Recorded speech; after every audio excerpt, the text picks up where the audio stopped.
ఎన్నికల కోసం వైసీపీ పెద్దల మాస్టర్ ప్లాన్ అంటూ ఇవాళ ఒకే రోజున ఈనాడు ఆంధ్రజ్యోతి ఇద్దరు కూడా వాలంటీర్లను టార్గెట్ చేశారంటే నిదానంగా వాలంటీర్లకు సంబంధించి ప్రజల్లో ఒక వ్యతిరేకతను సృష్టించేటటువంటి ప్రయత్నం స్పష్టంగా కనబడుతోంది. లేకపోతే మోడీ ముక్తసరిగా రాజకీయాలు మాట్లాడేందుకు జగన్కి అవకాశం ఇవ్వని ప్రధాని గంటకు పైగా నిరీక్షణ తర్వాత 15 నిమిషాలు భేటీ ఆర్థిక మంత్రి నిర్మలా సీతారామన్తోనూ అంతే.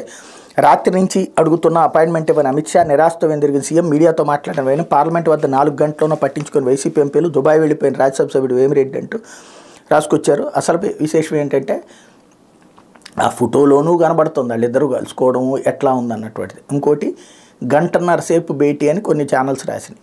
మ్యాక్సిమం 45 మినిట్స్ జరిగిందని అక్కడ చూసేవాళ్ళు చెప్తున్నారు. కాకపోతే ఆయన పంపించేశారట. ఇంకోటి రాజకీయాల గురించి ఎప్పుడు మాట్లాడినట్టు జగను చెప్పలా, మోడీ చెప్పలేదు.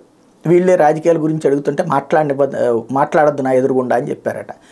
నరేంద్ర మోడీ అట్ట చెప్పారట. అమిత్ షా ఎదురుగుండా చంద్రబాబు నాయుడు ఏం చెప్పాడు, లేకపోతే చంద్రబాబు నాయుడిని గురించి అమిత్ షా ఏమన్నాడో మాత్రం వీళ్ళకి తెలియలేదు.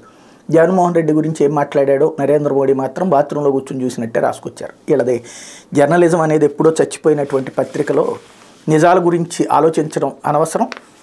అదే కథ నడుస్తుంది. ఇకపోతే నకిలీ ఓట్ల దొంగ సొంత మనిషి అంటూ తిరుపతి ఉప ఎన్నిక అక్రమాల కేసులో కొత్త మలుపు.